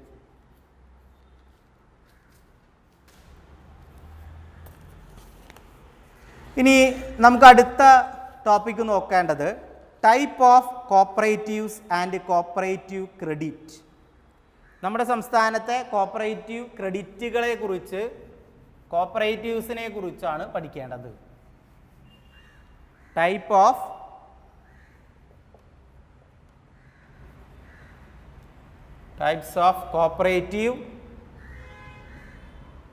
Cooperatives and cooperative credits. ഇതാണ് അടുത്ത topic, types of cooperatives and cooperative credit. നമുക്കറിയാം, നമ്മുടെ രാജ്യത്തിന് സ്വാതന്ത്ര്യം കിട്ടിയത് 1947 ഓഗസ്റ്റ് 15 അറിയാം. അതിനുശേഷം രാജ്യത്തിൻ്റെ വളർച്ച തുടങ്ങുന്നത് തന്നെ നമുക്കറിയാം 5 ഇയർ പ്ലാനിലൂടെയാണ്, അതായത് പഞ്ചവത്സര പദ്ധതികൾ. അതിൻ്റെ വക്താവ് എന്ന് പറയുന്നത് ഓൾറെഡി നിങ്ങൾക്കറിയാം, പണ്ഡിറ്റ് ജവഹർലാൽ നെഹ്റു ആണ് 5 ഇയർ പ്ലാൻ്റെ വക്താവായിട്ട് അറിയപ്പെടുന്നത്. അദ്ദേഹമാണ് പഞ്ചവത്സര പദ്ധതിയിലൂടെ നമ്മുടെ രാജ്യത്ത് പൊതുമേഖലാ സ്ഥാപനങ്ങളും റെയിൽവേ ഉൾപ്പെടെയുള്ള സംവിധാനങ്ങളൊക്കെ വിപുലീകരിച്ച് രാജ്യത്തെ വളർച്ചയിലേക്ക് കൊണ്ടുവന്നത്. അന്ന് നമ്മുടെ സാമൂഹ്യ പ്രതിബദ്ധത അല്ലെങ്കിൽ ഗ്രാമീണ മേഖലയുടെ വികസനത്തിന് വേണ്ടി ഗവൺമെൻറ് ഒരു കമ്മിറ്റിയെ നിയോഗിക്കാറുണ്ട്. ഞാൻ പല തവണ പറഞ്ഞതാണ്, all India rural credit survey committee. All India rural credit survey കമ്മിറ്റിയാണ് ആരംഭിക്കാറ്. All India rural credit survey committee. ഈ കമ്മിറ്റിയാണ് നമ്മുടെ രാജ്യത്തെ ഗ്രാമീണ മേഖലയെക്കുറിച്ച് പഠിച്ച് റിപ്പോർട്ട് പലപ്പോഴും കേന്ദ്ര ഗവൺമെൻറ്റിന് കൊടുക്കാറ്. ഈ കമ്മിറ്റിയാണ് ഇന്ത്യയിൽ സഹകരണ സ്ഥാപനങ്ങൾ ആരംഭിക്കുന്നതിൻ്റെ ആവശ്യകത എടുത്തു പറഞ്ഞത്. ഫോർമേഷൻ ഓഫ് കോപ്പറേറ്റീവ്, അതായത് all India rural credit survey committee അവരുടെ ഒരു പഠനം, സ്വാതന്ത്ര്യത്തിന് ശേഷം അവർ നിലവിൽ വന്ന് ഗവൺമെൻറ് കൊടുത്തൊരു പഠനത്തിൽ പറഞ്ഞത് ഫോർമേഷൻ ഓഫ് കോപ്പറേറ്റീവ്സ് ആണ്. അതായത് സഹകരണ സ്ഥാപനങ്ങൾ രാജ്യത്താകമാനം ഉണ്ടാക്കിയെടുക്കണം. അതവർ കൊടുത്തത് അന്നത്തെ പ്രധാനമന്ത്രിക്കാണ്. അദ്ദേഹം ആദ്യത്തെ പഞ്ചവത്സര പദ്ധതി ആരംഭിക്കുന്നത് 1950-ലാണ്. 1950-ലാണ് പഞ്ചവത്സര പദ്ധതികളൊക്കെ ആരംഭിക്കുന്നത്. അപ്പോൾ 1950 തന്നെ അദ്ദേഹം എന്ത് ചെയ്തു, ഇതിനു വേണ്ടിയുള്ള സഹകരണ മേഖലയ്ക്ക് കൂടി ഒരു പ്രൊവിഷൻ ആ പഞ്ചവത്സര പദ്ധതിയിൽ തുടങ്ങി. എന്ന് പറഞ്ഞാൽ ആ പഞ്ചവത്സര പദ്ധതി സഹകരണമല്ല, അതിലൊരു പ്രൊവിഷൻ തുടങ്ങിയെന്ന് മാത്രം. കാരണം ഒരു പഞ്ചവത്സര പദ്ധതിയിൽ സഹകരണത്തിന് പ്രത്യേക ഊന്നൽ കൊടുത്തിരുന്നു. അത് ഈ വർഷമല്ല. നമ്മൾ ആലോചിക്കേണ്ടത് എന്താ, പഞ്ചവത്സര പദ്ധതി എന്ന് ഉദ്ദേശിക്കുന്നത് 5 വർഷം കൊണ്ട് നടപ്പാക്കുന്ന ഒരു പദ്ധതി. ആ പദ്ധതിക്ക് വേറൊരു പ്രത്യേകതയും കൂടിയുണ്ട്. ഓരോ പഞ്ചവത്സര പദ്ധതികൾ പ്രഖ്യാപിക്കുമ്പോഴും ഒരു ലക്ഷ്യം വെച്ചുകൊണ്ടാണ് പദ്ധതി പ്രഖ്യാപിക്കാറ്. അപ്പോൾ അതിനൊരു ലക്ഷ്യം എല്ലാ കൊല്ലവും അവർ പ്രഖ്യാപിക്കാറുണ്ട്. ഒന്നില്ലെങ്കിൽ വൈദ്യുതിവൽക്കരണം, അല്ലെങ്കിൽ ഗ്രാമീണ വികസനം, അങ്ങനെ ഒരു ഇതിന് അങ്ങനെ ഒരു 5 ഇയർ പ്ലാൻ വന്നിട്ടുണ്ട്. പക്ഷേ അത് 1950-ലെ പ്ലാൻ അല്ല. 1950-ൽ അങ്ങനെ ഒരു പ്രൊവിഷൻ അവർ ഓൾറെഡി വെച്ചിരുന്നു. ഇതനുസരിച്ച് ഗവൺമെൻറ് പറഞ്ഞത് 3 ലെവൽ സംവിധാനം ഉണ്ടാകണം. 1 എപെക്സ്, 2 സെൻട്രൽ, 3 പ്രൈമറി. ഇങ്ങനെ 3 ടയർ സിസ്റ്റം സഹകരണ മേഖലയ്ക്ക് ഉണ്ടാകണമെന്നാണ് അന്ന് രേഖപ്പെടുത്തിയത്. എപെക്സ് എന്ന് പറഞ്ഞാൽ ടോപ്പ് ബോഡി, സംസ്ഥാന സഹകരണ ബാങ്ക് എന്നൊക്കെ നമുക്ക് വേണമെങ്കിൽ പറയാം. കേരള സംസ്ഥാന സഹകരണ ബാങ്ക് അതാണ് ടോപ്പിൽ വരുന്നത്. 2 central, district central cooperative bank, അതായത് ജില്ലാ സഹകരണ ബാങ്കുകൾ. പിന്നെ പ്രൈമറി കോപ്പറേറ്റീവ് ബാങ്കുകൾ, നമ്മൾ പാക്സോ എന്ന പേരിൽ അറിയപ്പെടുന്നത്, primary agricultural and credit society എന്ന പേരിൽ അറിയപ്പെടുന്നത്. ഇങ്ങനെ 3 ടയർ സിസ്റ്റം വേണം. 1 state level, 2 district level, 3 primary level എന്നീ 3 സിസ്റ്റമാണ് വേണ്ടത് എന്ന് നിർദ്ദേശിച്ചു. Government of India passed A cooperative credit society act 1904. 1904 India എന്ന് പറയുന്ന രാജ്യമല്ലെങ്കിലും ആദ്യമായിട്ട് നമ്മുടെ രാജ്യത്ത് സഹകരണ നിയമം വന്നത് 1904 ആണ്. നമുക്ക് ഓൾറെഡി അറിയാം, അന്ന് ബ്രിട്ടീഷ് ഗവൺമെൻറ് ആണ് ഭരിക്കുന്നത്. ആ ഗവൺമെൻറ് കാലത്താണ് ആദ്യമായിട്ട് സഹകരണ നിയമം കൊണ്ടുവന്നത് എന്ന് വേണമെങ്കിൽ പറയാം. 1904 ആണ്. അപ്പോൾ അതനുസരിച്ച് നമ്മുടെ രാജ്യത്ത് ആകമാനം സഹകരണ സ്ഥാപനങ്ങൾ നല്ല കൂടുതൽ കോപ്പറേറ്റീവ് ബാങ്കുകൾ ആരംഭിക്കുകയും അവർ രജിസ്റ്റർ ചെയ്യുകയും അവരുടെ പ്രവർത്തനങ്ങളൊക്കെ വളരെ വ്യാപകമായിട്ട് നടപ്പാക്കുകയും ചെയ്തു എന്ന് വേണമെങ്കിൽ പറയാം. അതിൻ്റെ പ്രത്യേകത, ആദ്യമായിട്ട് ജർമ്മൻ റൈഫ്സൺ മോഡൽ സൊസൈറ്റിയാണ് ആരംഭിച്ചത്. ജർമ്മൻ റൈഫ്സൺ മോഡൽ കോപ്പറേറ്റീവ് സൊസൈറ്റിയുടെ മോഡലിലാണ് ഇന്ത്യയിൽ സഹകരണ സ്ഥാപനങ്ങൾ ആരംഭിച്ചതെന്ന് പറയാം. ആദ്യം ആരംഭിച്ചത് മദ്രാസ് പ്രൊവിൻസാണ്. മദ്രാസ് പ്രൊവിൻസ്, നമുക്കറിയാം മദ്രാസ് പ്രൊവിൻസ് എന്ന് വെച്ചാൽ മദ്രാസ് പ്രവിശ്യ എന്ന പേരിലാണ് അറിയപ്പെടുന്നത്. അവിടെ തിരുനെല്ലം എന്ന് പറയുന്ന സ്ഥലത്താണ് ആദ്യത്തെ കോപ്പറേറ്റീവ് ബാങ്ക് സ്ഥാപിച്ചത് എന്ന് പറയുന്നു. അപ്പോൾ നിയമം ആലോചിക്കുക. 1904 ആദ്യമായിട്ട് ആരംഭിച്ചത് മദ്രാസ് പ്രൊവിൻസ് എന്നുള്ള പ്രദേശം മീൻസ് സംസ്ഥാനം, പ്രവിശ്യ എന്നൊക്കെ പറയും. സ്ഥലം തിരുനെല്ലം എന്ന് പറയുന്ന സ്ഥലമാണ്. അപ്പോൾ അന്ന് കോപ്പറേറ്റീവ് സൊസൈറ്റികളിലൊക്കെ നമ്മൾ ഉപയോഗിച്ചിരുന്ന പേര് ക്രെഡിറ്റ് കോപ്പറേറ്റീവ് സൊസൈറ്റി എന്നുള്ളതാണ്. ക്രെഡിറ്റ് കോപ്പറേറ്റീവ് സൊസൈറ്റി, ഇത് നമ്മൾ വളരെ വ്യാപകമായിട്ട് രാജ്യത്ത് ഈ പേര് ഉപയോഗിച്ചു. അതായത് ക്രെഡിറ്റ് കോപ്പറേറ്റീവ് സൊസൈറ്റി. പിന്നീട് ക്രെഡിറ്റ് എന്ന് പറയുന്ന ആ വാചകം ഒഴിവാക്കിക്കൊണ്ടാണ് നമ്മുടെ സംവിധാനം ആരംഭിക്കുന്നത്.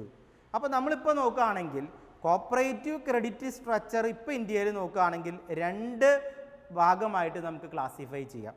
ഒന്നാമത്തെ ഭാഗം എന്ന് പറയുന്നത് അഗ്രികൾച്ചറൽ ക്രെഡിറ്റ് ഇൻസ്റ്റിറ്റ്യൂഷനാണ്. അഗ്രികൾച്ചറൽ എന്ന് പറയുന്ന വാക്കിൻ്റെ അർത്ഥം അറിയാം. രണ്ടാമത്തെ നോൺ അഗ്രികൾച്ചറൽ ക്രെഡിറ്റ് ഇൻസ്റ്റിറ്റ്യൂഷനാണ്. ഇപ്പോൾ സംവിധാനം അനുസരിച്ച് കോപ്പറേറ്റീവ് ക്രെഡിറ്റ് സ്ട്രക്ചർ എന്ന് പറയുന്നത് 2 മേഖലയായിട്ട് നമുക്ക് വിഭജിക്കാം. 2 മേഖലയായിട്ട് നമുക്ക് വിഭജിക്കാം. ആദ്യം പറയുന്നത് എന്താ? Agricultural credit institutions. ആദ്യത്തെ അഗ്രികൾച്ചറൽ ക്രെഡിറ്റ് ഇൻസ്റ്റിറ്റ്യൂഷൻ, രണ്ടാമത്തെ നോൺ അഗ്രികൾച്ചറൽ ക്രെഡിറ്റ് ഇൻസ്റ്റിറ്റ്യൂഷൻ. ഇങ്ങനെ 2 സംവിധാനമാണ് ഇപ്പോൾ നിലവിലുള്ളത് എന്ന് വേണമെങ്കിൽ പറയാം. 2 ടയർ എന്നൊക്കെ രീതിയിൽ അറിയപ്പെടാം. ഇതിൽ ഈ അഗ്രികൾച്ചറൽ ക്രെഡിറ്റ് ഇൻസ്റ്റിറ്റ്യൂഷനാണ് ഷോർട്ട് ടേം ലോണുകളും മീഡിയം ടേം ലോണുകളും നൽകുന്നത്. അഗ്രികൾച്ചറൽ ക്രെഡിറ്റ് ഇൻസ്റ്റിറ്റ്യൂഷനാണ് ഷോർട്ട് ടേം ലോണുകളും മീഡിയം ടേം ലോണുകളും പ്രൊവൈഡ് ചെയ്യുന്നത്. അതേപോലെ തന്നെ നമുക്കറിയാം അടുത്ത സംവിധാനം അനുസരിച്ച് അവർ ലോങ് ടേം ലോണുകളും പ്രൊവൈഡ് ചെയ്യുന്നു. ഇനി നമ്മൾ നോക്കേണ്ടത് എന്താ? 3 സ്ട്രക്ചർ ഞാൻ പറഞ്ഞു, apex, central and also primary. ഇനി നമുക്ക് നോക്കേണ്ടത് cooperative institutions are classified on the base of credit provided by them. ഓരോ സഹകരണ സ്ഥാപനങ്ങൾ നൽകുന്ന ലോണും സംവിധാനം എന്താണോ അതിനനുസരിച്ച് നമുക്ക് അവരെ തരംതിരിക്കാം.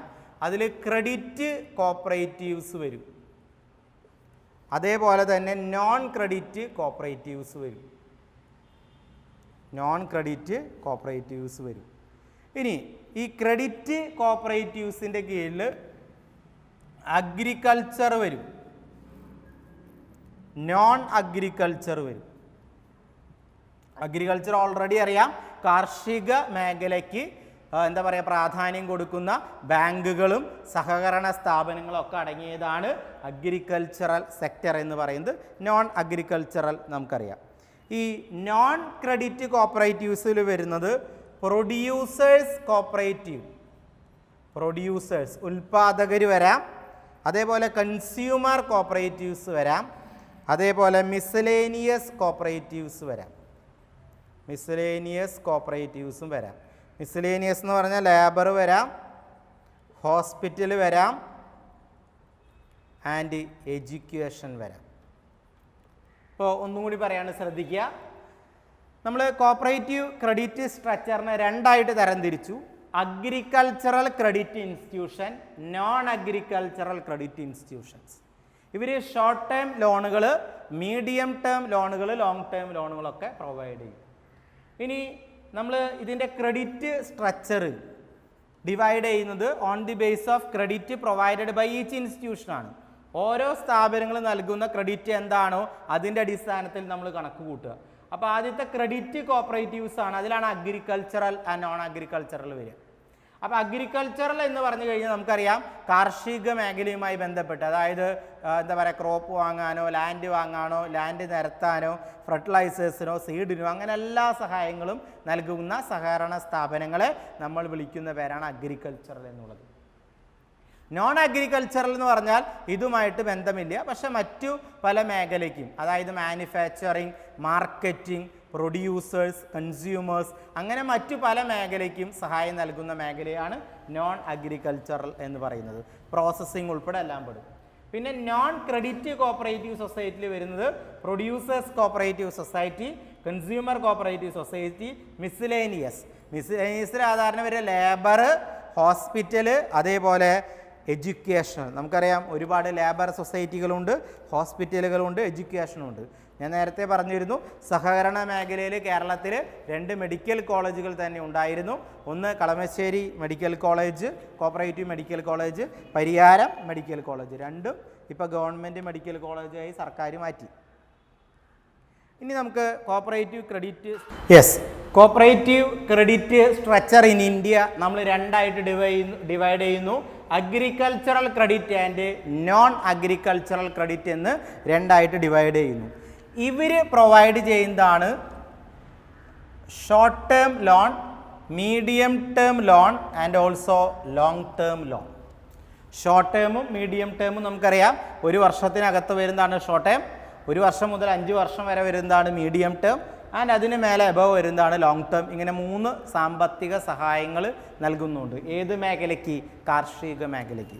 അപ്പോൾ നമുക്കറിയാം എന്താ പറയുക, വിത്തിറക്കാൻ എന്താ പറയുക സാമ്പത്തിക സഹായം നൽകുകയും വിള കൊയ്യുന്ന സമയത്ത് വിളവെടുപ്പ് കാലത്ത് അതിൻ്റെ ലോൺ തിരിച്ചടയ്ക്കുകയും ചെയ്യുന്ന 1 ഇയർ ലോൺ മുതൽ അങ്ങോട്ട് ലാൻഡ് പർച്ചേസ്, ലാൻഡ് യൂസിൽ, റീസ്ട്രക്ചറിങ് ഉൾപ്പെടെ എല്ലാ മേഖലയ്ക്കുമുള്ള സാമ്പത്തിക സഹായം നൽകുന്നത് അഗ്രികൾച്ചറൽ ക്രെഡിറ്റ് ആണ്. ഈ ഷോർട്ട് ടേം, മീഡിയം ടേം എന്ന് പറയുന്നത് 3 ടയർ സിസ്റ്റമാണ്. Short term and medium term means 3 tier system. ഇതിൽ കേരള സ്റ്റേറ്റ് കോപ്പറേറ്റീവ് ബാങ്കാണ് apex body. Kerala state cooperative ബാങ്കാണ് apex body. Kerala state cooperative bank, KSCB, ഇവരാണ് അപെക്സ് ബോഡി. സംസ്ഥാനത്തെ ഏറ്റവും വലിയ സഹകരണ സ്ഥാപനം അല്ലെങ്കിൽ ധനകാര്യ സ്ഥാപനം എന്ന് പറയുന്നത്. രണ്ടാമത്തെ ഡിസ്ട്രിക്ട് സെൻട്രൽ കോപ്പറേറ്റീവ് ബാങ്ക്, അതായത് ജില്ലാ സഹകരണ ബാങ്ക്. കുറേ കുട്ടികൾ തെറ്റ് ചെയ്യുന്ന ഒരു സാധനം ഈ സെൻട്രൽ വരുമ്പോൾ. ശരിക്കും സെൻട്രൽ സൊസൈറ്റി എന്ന് പറയുന്നത് ജില്ലാ സഹകരണ ബാങ്കുകളാണ്. അപ്പോൾ ഡിസ്ട്രിക്ട് സെൻട്രൽ ബാങ്ക് അല്ലെങ്കിൽ സെൻട്രൽ സൊസൈറ്റി എന്ന് പറയുന്നത്. ഈ സെൻട്രൽ എന്ന് പറയുന്ന വാക്ക് എന്താണെന്ന് ഞാനിപ്പോൾ പറയാം. മൂന്നാമത്തെ പ്രൈമറി അഗ്രികൾച്ചറൽ ക്രെഡിറ്റ് സൊസൈറ്റി. ഇത് primary level. Primary agricultural credit society, അതായത് പാക്സ് എന്ന പേരിൽ അറിയപ്പെടുന്നത്. അതായത് ഈ കേരള സ്റ്റേറ്റ് കോപ്പറേറ്റീവ് ബാങ്കിൻ്റെയും പ്രൈമറി അഗ്രികൾച്ചറൽ ക്രെഡിറ്റ് സൊസൈറ്റിയുടെയും മിഡിലിൽ നിൽക്കുന്നത് കൊണ്ടാണ് DCBA, ഡിസ്ട്രിക്ട് സെൻട്രൽ ബാങ്ക് എന്ന് പറയുന്നത്. മിഡിലിൽ, അതായത് ഇവർക്ക് 2 കൂട്ടരെയും തമ്മിലുള്ള വിങ് ആയിട്ട് വർക്ക് ചെയ്യുന്നത് ജില്ലാ സഹകരണ ബാങ്കുകളാണ്. അപ്പോൾ സംസ്ഥാന സഹകരണ ബാങ്ക് അവരുടെ സഹായം മറ്റു സംവിധാനങ്ങളൊക്കെ ജില്ലാ സഹകരണ ബാങ്കിനാണ് കൊടുക്കുക. ആ ജില്ലാ സഹകരണ ബാങ്ക് ആ സംവിധാനങ്ങളൊക്കെ ഇപ്പോൾ ആർക്കാണ് കൊടുക്കുക? പ്രൈമറി അഗ്രികൾച്ചറൽ ക്രെഡിറ്റ് സൊസൈറ്റിയിൽ. ഇതൊക്കെ ഇപ്പോൾ പൊളിച്ച് എഴുതിയിട്ടാണ് ഗവൺമെൻറ് കേരള ബാങ്ക് രൂപീകരിച്ചത്. ആ കാര്യം കൂടി മറക്കരുത്. പ്രത്യേകിച്ച് പ്രൈമറി അല്ല, ജില്ലാ സഹകരണ ബാങ്കുകളും സംസ്ഥാന സഹകരണ ബാങ്കും കൂടി ക്ലബ് ചെയ്തുകൊണ്ടാണ് ആ സംവിധാനം കൊണ്ടുവന്നിരിക്കുന്നത്. ഇനി ലോങ് ടേമിൽ 2 ടയർ സിസ്റ്റമാണ്. ലോങ് ടേമിൻ്റെ പ്രത്യേകത എന്താ? ലോങ് ടേം ലോണുകൾ 2 ടയർ സിസ്റ്റമാണ്. അതിലാദ്യം വരുന്നത് Kerala apex body, KSCARB apex body വരും. അതിന് താഴെ രണ്ടാമത്തത് PCARDB പ്രൈമറി വരും. ഇതിന് ഡിസ്ട്രിക്റ്റ് ഇല്ല. ഇതാണ് ഇതിൽ വരുന്നത്. ഇനി ഇവിടെ നോൺ അഗ്രികൾച്ചറൽ സംവിധാനത്ത് വരുന്നത് cooperative urban bank, banks, cooperative urban banks, employees credit society, employees credit society, അതിന് താഴെ cooperative housing societies, cooperative housing societies. ഇങ്ങനെ 3 വരും. Cooperative urban bank, employees credit society, then also cooperative housing society. ഇവിടെ 2 tyre system, 1, 2, KSCARB, apex, PCARDB primary. ഇവിടെ Kerala state cooperative bank 1ാം സ്ഥാനത്ത്, district central cooperative bank 2ാം സ്ഥാനത്ത്, primary agriculture credit society 3ാം സ്ഥാനത്ത്. അപ്പോൾ ഇങ്ങനെയാണ് ഇതിൻ്റെ സിസ്റ്റം എന്ന് പറയുന്നത്. ഇനി നമുക്ക് ഇതിനെക്കുറിച്ച് ഓരോന്നും വ്യക്തമായിട്ട് നോക്കാം. അതായത് സംസ്ഥാന സഹകരണ ബാങ്ക്, നമ്മുടെ സംസ്ഥാനത്തെ ഏറ്റവും വലിയ അപെക്സ് ബോഡി എന്ന് പറയുന്നത് സംസ്ഥാന സഹകരണ ബാങ്കാണ്. നമുക്കറിയാം തിരുവനന്തപുരമാണ് ആസ്ഥാനം. ആ സംസ്ഥാന സഹകരണ ബാങ്കിനെയും ജില്ലാ സഹകരണ ബാങ്കുകളെയും ക്ലബ് ചെയ്തുകൊണ്ട് ഗവൺമെൻറ് ഓഫ് കേരള പുതിയതായിട്ട് കൊണ്ടുവന്നിരിക്കുന്ന സംവിധാനമാണ് കേരള ബാങ്ക്. അപ്പോൾ പരീക്ഷയ്ക്ക് ചോദിക്കുക, കേരള ബാങ്ക് ഏതൊക്കെ അമാൽഗമേഷനാണ്? അമാൽഗമേഷൻ എന്ന് പറയുന്നത് ജില്ലാ സഹകരണ ബാങ്കുകളിൽ, അതിൽ പ്രത്യേകത ജില്ലാ സഹകരണ ബാങ്കുകളിൽ 13 ജില്ലകളെ ക്ലബ് ചെയ്തുള്ളൂ. മലപ്പുറം ജില്ലാ സഹകരണ ബാങ്ക് ഇപ്പോഴും അതിൻ്റെ ഭാഗമല്ല. പിന്നെ പറയേണ്ടത് ജില്ലാ സഹകരണ ബാങ്കുകൾ കഴിഞ്ഞാൽ പ്രൈമറി അഗ്രികൾച്ചറൽ ക്രെഡിറ്റ് സൊസൈറ്റി എന്നുള്ളതാണ്, പാക്സ് എന്നുള്ള രീതിയിൽ. എന്ന് പറഞ്ഞാൽ സംസ്ഥാനത്തെ പ്രാഥമിക കാർഷിക സഹകരണ സംഘങ്ങൾ എന്ന പേരിൽ അറിയപ്പെടാം. ഇവരാണ് കസ്റ്റമേഴ്സായിട്ട്, ദാറ്റ് മീൻസ് മെമ്പേഴ്സായിട്ട്, അതേപോലെ കൃഷിക്കാരായിട്ട് നേരിട്ട് ബന്ധവും സംവിധാനവും ഒക്കെ ഉള്ള രീതിയിൽ പ്രവർത്തിക്കുന്നത്. പിന്നെ 2 ടയർ സിസ്റ്റവും മറ്റു കാര്യം ഞാൻ ഓൾറെഡി പറഞ്ഞു. ഇനി ടൈപ്സ് ഓഫ് ക്രെഡിറ്റ് കോപ്പറേറ്റീവ്സിനെ കുറിച്ച് പറഞ്ഞു. ഈ ടൈപ്സ് ഓഫ് ക്രെഡിറ്റ് കോപ്പറേറ്റീവ്സിൻ്റെ ഏറ്റവും വലിയ പ്രത്യേകത എന്ന് പറയുന്നത് 2 തരം ടൈപ്സ് തന്നെ നമ്മുടെ സംസ്ഥാനത്തുള്ളൂ, agricultural and non agricultural level. ഇനി അത് ഏതൊക്കെയാണെന്ന് നമുക്ക് നോക്കാം.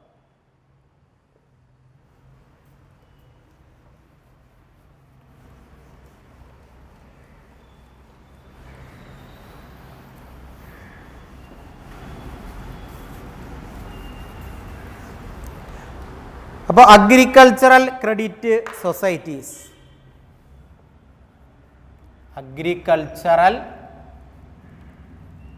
Credit societies. അഗ്രികൾച്ചറൽ ക്രെഡിറ്റ് സൊസൈറ്റിയിൽ ആദ്യം ഇവരാണ് ഷോർട്ട് ടേം മീഡിയം ടേം ലോണുകളൊക്കെ പ്രൊവൈഡ് ചെയ്യുന്നത്. ഇതിലാദ്യം വരുന്നത് പ്രൈമറി അഗ്രികൾച്ചറൽ ക്രെഡിറ്റ് സൊസൈറ്റി. ഇവരാണ് ഗ്രാസ് റൂട്ട് ലെവലിലുള്ളത്. ഗ്രാസ് റൂട്ട് ലെവൽ നമ്മൾ പറയുന്ന പ്രൈമറി ലെവൽ, ഏറ്റവും താഴെയുള്ള സഹകരണ സ്ഥാപനങ്ങളാണ് പ്രൈമറി അഗ്രികൾച്ചറൽ ക്രെഡിറ്റ് സൊസൈറ്റി എന്ന് പറയുന്നത്. ഏറ്റവും താഴെയുള്ളത് ഇവരാണ് കർഷകരെ മെമ്പർമാരാക്കി അവർക്ക് ആവശ്യമായ ഭൂമി വാങ്ങാൻ, അതേമാതിരി ഭൂമി കൃഷിക്ക് അനുയോജ്യമാക്കാൻ, അവിടെ വിളവിറക്കാൻ, ആ വിളവെടുപ്പ് നടത്താൻ, അത് മാർക്കറ്റിംഗ് നടത്താൻ, അതിനാവശ്യമായ സംവിധാനങ്ങളൊക്കെ ചെയ്യുന്നത് primary agricultural credit സൊസൈറ്റിയാണ്.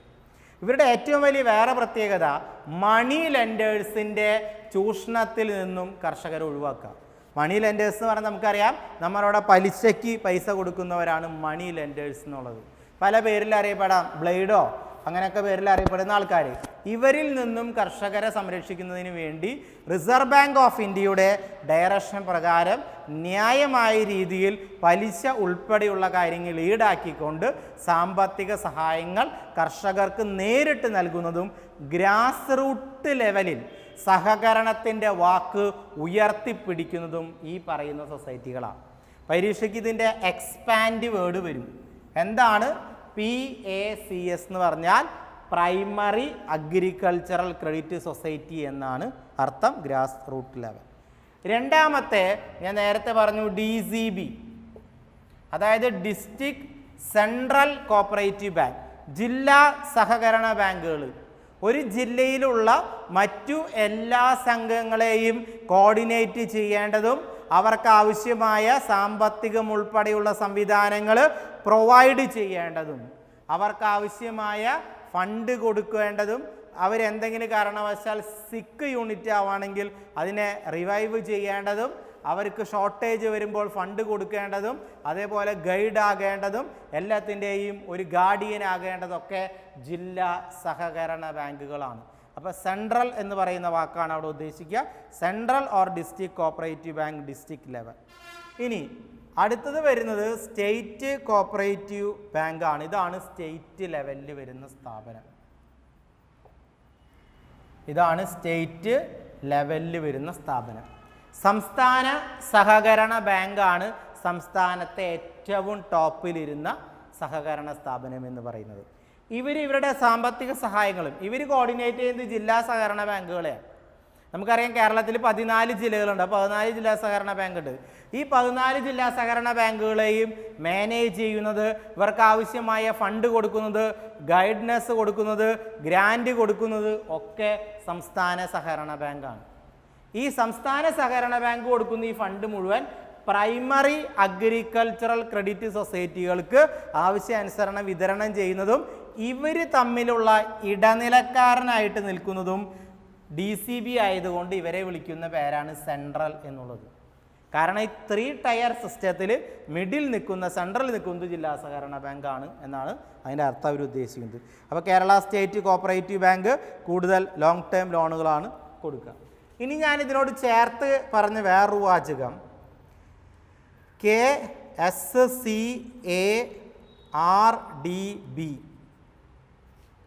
KSCARDB Kerala state cooperative agricultural and rural development bank. ഇതാണ് 2 ടയർ സിസ്റ്റത്തിലെ അപെക്സ് ബോഡി. ഒന്നും കൂടി പേര് പറയാം.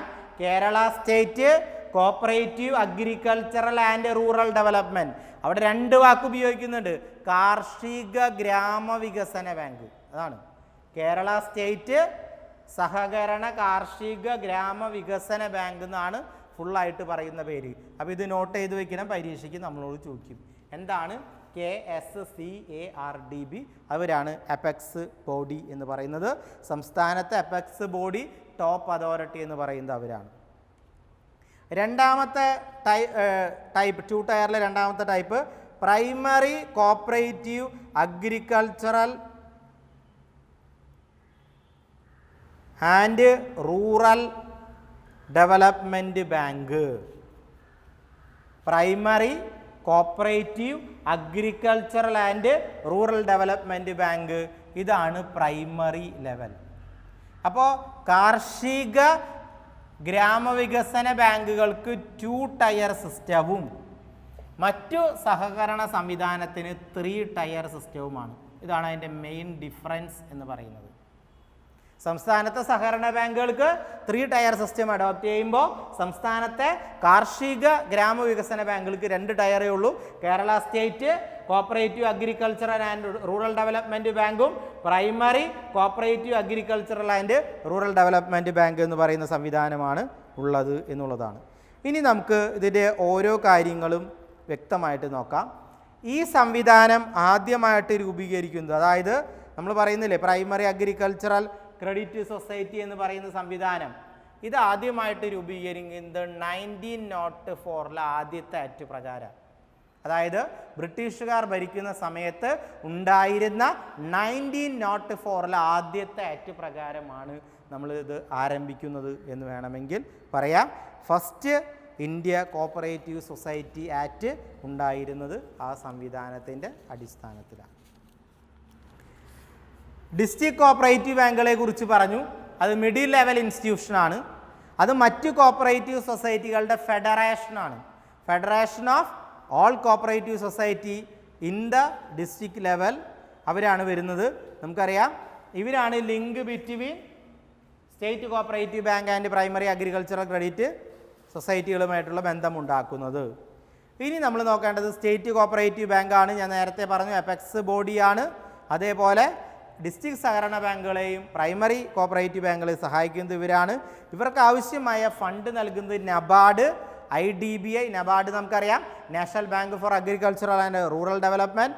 ദെൻ IDBI എന്താ industrial development bank of India, RBI reserve bank of India, NHB national housing bank, SBI state bank of India and SBT state bank of Travancore ഇപ്പോൾ ഇല്ല, India മാത്രം നോക്കിയാൽ മതി. ഇനി നമ്മൾ നോക്കേണ്ടത് Kerala state cooperative agriculture and rural development ബാങ്കാണ് ആ സിസ്റ്റത്തിലെ ടോപ്പിലിരിക്കുന്ന സ്ഥാപനം. ഇവർക്കാണ് ഫണ്ട് മുഴുവൻ പ്രൊവൈഡ് ചെയ്യുക.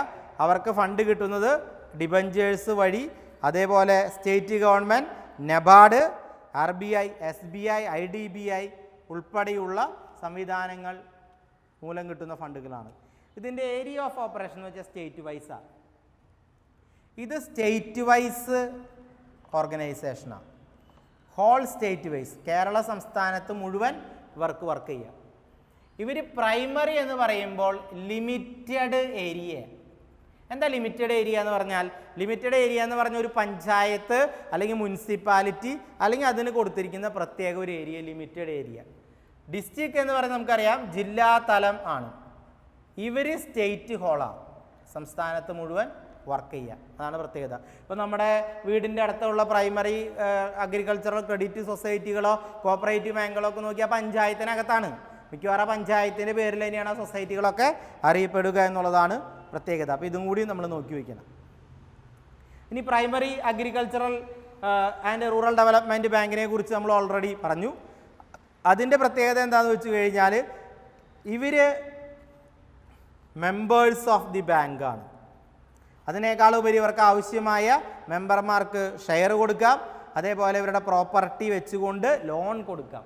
ലാൻഡ് പ്രോപ്പർട്ടി പ്രത്യേകിച്ച് പറയുന്നുണ്ട്. ലാൻഡ് ഉൾപ്പെടെയുള്ള പ്രോപ്പർട്ടികൾ സെക്യൂരിറ്റി ആയിട്ട് എടുത്തുകൊണ്ട് ലോങ് ടേം ലോൺ ഉൾപ്പെടെയുള്ളത് കൊടുക്കാം എന്ന് പറയുന്നു. ഇവർക്ക് ആവശ്യമായ ലോൺ പ്രൊവൈഡ് ചെയ്യേണ്ടത് സ്റ്റേറ്റ് ബാങ്ക് എന്നുള്ള രീതിയിൽ KSCARDB ആണ്. ദെൻ അതിനോടൊപ്പം തന്നെ ഇവർക്ക് ഫണ്ട് കിട്ടാൻ share capital, deposit from members, loan and grant from KSCARDB, NABARD, government, ഇങ്ങനെ മേഖലകളിൽ നിന്നൊക്കെ നമുക്ക് ലോൺ കിട്ടും. ഇനി വരുന്നത് നോൺ അഗ്രികൾച്ചറൽ ക്രെഡിറ്റ് സൊസൈറ്റിയാണ്.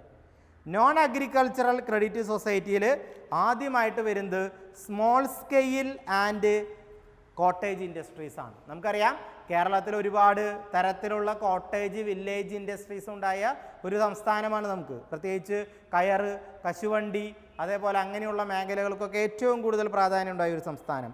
അങ്ങനെയുള്ള സൊസൈറ്റികൾ ആരംഭിക്കാം. അതുമാതിരി ട്രേഡേഴ്സ് ആൻഡ് ലേബേഴ്സ് സൊസൈറ്റികൾ ആരംഭിക്കാം.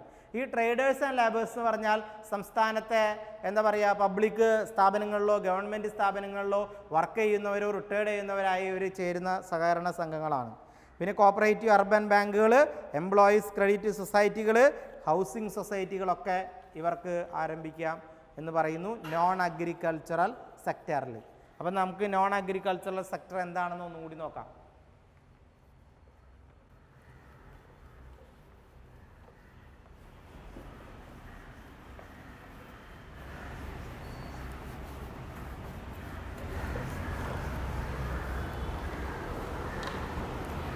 നോൺ അഗ്രികൾച്ചറൽ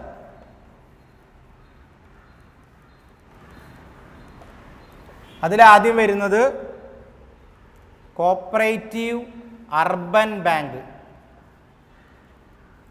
കോപ്പറേറ്റീവ് അർബൻ ബാങ്കാണ് ആദ്യം വരുന്നത്. നമുക്കറിയാം കോപ്പറേറ്റീവ് അർബൻ ബാങ്ക് എന്ന് പറഞ്ഞാൽ പ്രൈമറി ക്രെഡിറ്റ് സൊസൈറ്റിയാണ്. ഇത് പ്രവർത്തിക്കേണ്ടത് മെയിൻലി ഇൻ അർബൻ ഏരിയ. ഇത് ഓർഗനൈസ് ചെയ്യേണ്ടത് പ്രവർത്തിക്കേണ്ടത് main in urban area. Urban area എന്ന് പറഞ്ഞാൽ നമുക്കറിയാം മുനിസിപ്പാലിറ്റിയോ മുനിസിപ്പൽ കോർപ്പറേഷനോ അതേമാതിരി നമുക്ക് പറയേണ്ട മറ്റു മേഖലകളിൽ പ്രവർത്തിക്കേണ്ട ബാങ്കുകളാണ് കോപ്പറേറ്റീവ് അർബൻ ബാങ്ക് എന്നുള്ളത്. ഇതിന് നമുക്ക് അറിയേണ്ടത് എന്താ? For providing cheap credit in urban and semi urban area. ഇവരുടെ ലോണുകളും മറ്റുള്ള സംവിധാനങ്ങളൊക്കെ പ്രൊവൈഡ് ചെയ്യുന്നത് അർബൻ സെമി അർബൻ ഏരിയയിലുള്ളവർക്കായിരിക്കും. സ്മോൾ ട്രേഡേഴ്സിന്, small scale industries, artisans, salary income group ഇവർക്ക് short term and middle term loan will be provided for non agricultural purpose. അതാണ് cooperative urban ബാങ്കിൻ്റെ ഏറ്റവും വലിയ പ്രത്യേകത എന്ന് പറയുന്നത്. ഇനി രണ്ടാമത് വരുന്നത് എംപ്ലോയി ക്രെഡിറ്റ് സൊസൈറ്റീസ്. രണ്ടാമത് വരുന്നത് എംപ്ലോയീസ് ക്രെഡിറ്റ് സൊസൈറ്റി എന്നുള്ളതാണ്. അതായത് it is organised by salaried employees and fixed wage earners of government department, semi government institution, private undertaking. സ്ഥിരമായിട്ട് സാലറിയും മറ്റ് ബെനഫിറ്റ് കിട്ടുന്ന പബ്ലിക് സ്ഥാപനങ്ങളിലെയോ, അതായത് പൊതുമേഖലാ സ്ഥാപനങ്ങളിലെയോ, ഗവൺമെൻറ് സ്ഥാപനങ്ങളിലെയോ, പ്രൈവറ്റ് സ്ഥാപനങ്ങളിലെയോ, സെമി ഗവൺമെൻറ് ഇൻസ്റ്റിറ്റ്യൂഷനിലോ ആൾക്കാർ ചേർന്ന് നൽകുന്ന സഹകരണ സ്ഥാപനം. ഇപ്പോൾ റെയിൽവേ വർക്കേഴ്സ് കൂടി ചേർന്ന് റെയിൽവേ വർക്കേഴ്സ് കോപ്പറേറ്റീവ് സൊസൈറ്റി, അല്ലെങ്കിൽ നമുക്ക് പറയേണ്ട കാര്യം എന്താ, നമുക്കിപ്പോൾ മറ്റു മേഖലകൾ നോക്കുകയാണെങ്കിൽ ഏതൊക്കെയാണോ മേഖല ആ മേഖലയിലുള്ളവർക്ക് സൊസൈറ്റി ആരംഭിക്കും. LIC സഹകരണ സംഘം, LIC എംപ്ലോയി സഹകരണ സംഘം, പ്രൈമറി ടീച്ചേഴ്സ് സഹകരണ സംഘം, അങ്ങനെ പല രീതിയിലുള്ള സഹകരണ സംഘങ്ങൾ. അത് ഓരോ എംപ്ലോയീസിനനുസരിച്ച് ഏത് സ്ഥാപനമാണോ ആ സ്ഥാപനത്തിൻ്റെ കീഴിലാണ് അവർ വരിക. പ്രൈമറി ആയിരിക്കാം, അല്ലെങ്കിൽ ജില്ലാ എംപ്ലോയീസ് സഹകരണ സംഘം, ഇപ്പോൾ ജില്ലാ സഹകരണ ബാങ്കിലെ എംപ്ലോയീസ് കൂടി ചേർന്ന് നടത്തുന്ന സഹകരണ സംഘങ്ങളാണ് ഉദ്ദേശിക്കുക. അത് ഞാൻ നേരത്തെ പറഞ്ഞ മാതിരി റെയിൽവേ ജീവനക്കാർ ആരംഭിക്കുന്ന സഹകരണ സംഘമായിരിക്കാം, പോസ്റ്റ് ആൻഡ് ടെലഗ്രാഫ് എംപ്ലോയീസ് ആരംഭിക്കുന്ന സഹകരണ സംഘമായിരിക്കാം, ബാങ്ക് എംപ്ലോയീസിൻ്റെ സഹകരണ സംഘമായിരിക്കാം. ഇപ്പോൾ Canara bank employees cooperative society, അതാണ് അതിൻ്റെ പേര്. Railway employees cooperative society, post and telegraph employees cooperative society, then LIC employees cooperative society. ഇതിൻ്റെ ലക്ഷ്യം എന്താ? Theft promote that is savings habits among the employees. അതിനകത്തുള്ള എല്ലാ തൊഴിലാളികളുടെയും സേവിങ്സ് പ്രൊമോട്ട് ചെയ്യുകയാണ് ഏറ്റവും വലിയ ലക്ഷ്യമെന്ന് പറയുന്നത്. ഇവർ അഡ്വാൻസ് ആയിട്ട് തന്നെ ഈ ജീവനക്കാർക്ക് ലോണുകൾ കൊടുക്കും.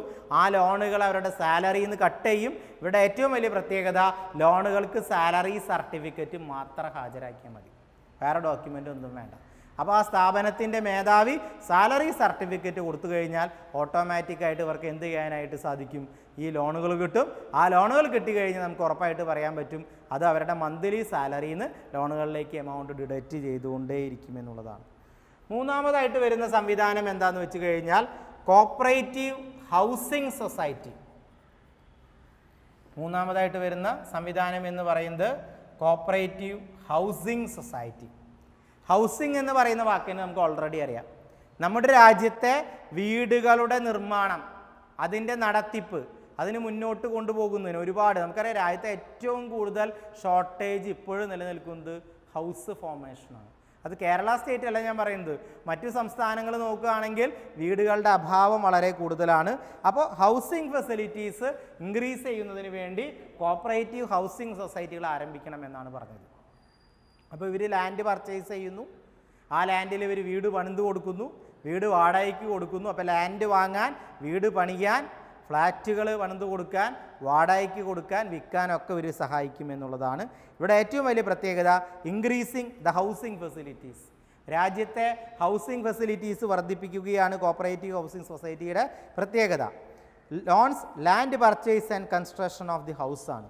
ഏരിയ ഓഫ് ഓപ്പറേഷൻ എന്ന് പറഞ്ഞാൽ ഒരു സൊസൈറ്റിയുടെ, ഈ ഹൗസിംഗ് സൊസൈറ്റിയുടെ പ്രത്യേകത ഏതെങ്കിലും ഒരു ബ്ലോക്ക് പഞ്ചായത്തുമായി ബന്ധപ്പെട്ടോ അല്ലെങ്കിൽ ഏതെങ്കിലും ഒരു താലൂക്കുമായി ബന്ധപ്പെട്ടൊക്കെയാണ് ഇവർ പ്രവർത്തിക്കുക. ഇവർ ഒരുപാട് തരത്തിലുള്ള ലോണുകൾ, സംവിധാനങ്ങളൊക്കെ സംസ്ഥാനത്ത് പ്രൊവൈഡ് ചെയ്യുന്നുണ്ട്. ഇവർക്ക് സഹായം നൽകുന്ന സംവിധാനം എന്ന് പറഞ്ഞാൽ നമുക്ക് പറയാവുന്ന കാര്യം, സംസ്ഥാന സഹകരണ ഹൗസിംഗ് ബോർഡുകൾ, ഹഡ്കോ, LIC, NHB ഒക്കെ ഇവർക്ക് സംവിധാനങ്ങൾ നൽകുന്നുണ്ട്. ഇനി നമ്മൾ നോക്കേണ്ടത് non credit societies in India. Non credit societies in India. Non credit societies in ഇന്ത്യയിൽ വരുന്നത്, ഇവരുടെ ഏറ്റവും വലിയ പ്രത്യേകത provide service, that means credit to members. എന്താണോ അതിൽ അംഗങ്ങൾക്ക് ആവശ്യമായ ക്രെഡിറ്റ് നൽകലാണ് ഇവരുടെ ഏറ്റവും വലിയ പ്രത്യേകത എന്ന് പറയുന്നു. ഇവർ ക്രെഡിറ്റ് നൽകുന്ന മേഖല എന്ന് പറഞ്ഞാൽ farming, irrigation, marketing, processing, supply of goods. ഈ മേഖലയ്ക്കാണ് കൂടുതൽ പ്രാധാന്യങ്ങൾ നൽകാറ്. ഈ രണ്ട് മേഖലയായിട്ട് ക്ലാസിഫൈ ചെയ്യാം. Agricultural non credit society, non agricultural credit society. ഇനി നമുക്കതാണ് ടോപ്പിക്കായിട്ട് നോക്കേണ്ടത്.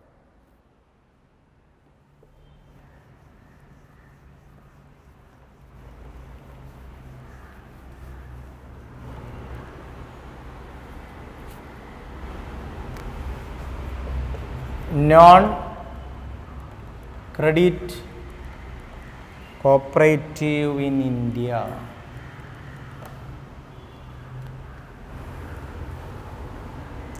Producer Society,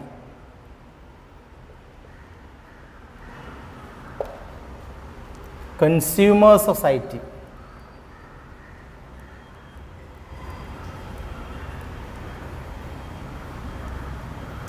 Miscellaneous Societies,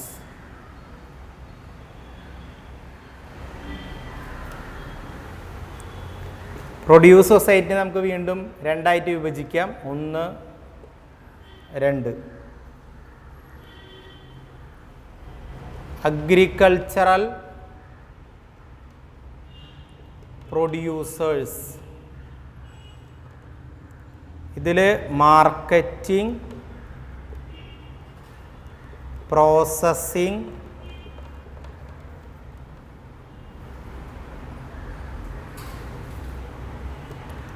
M&P allied societies,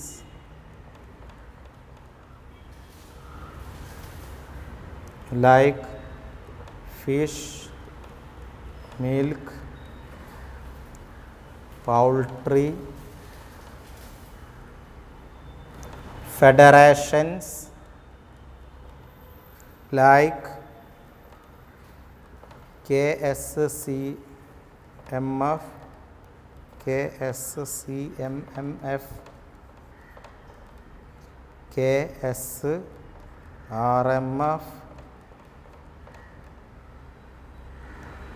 Kerafed,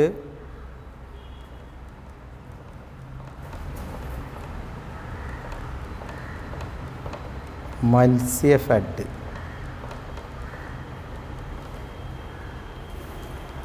ഇവിടെ നോൺ അഗ്രികൾച്ചറൽ പ്രൊഡ്യൂസേഴ്സ്, അതിൽ handloom, coir, beedi, handicraft, cashew nut, industrial workers. ഇനി കൺസ്യൂമർ സൊസൈറ്റികളിൽ വരുന്നത് primary consumer society, employees stores, student stores,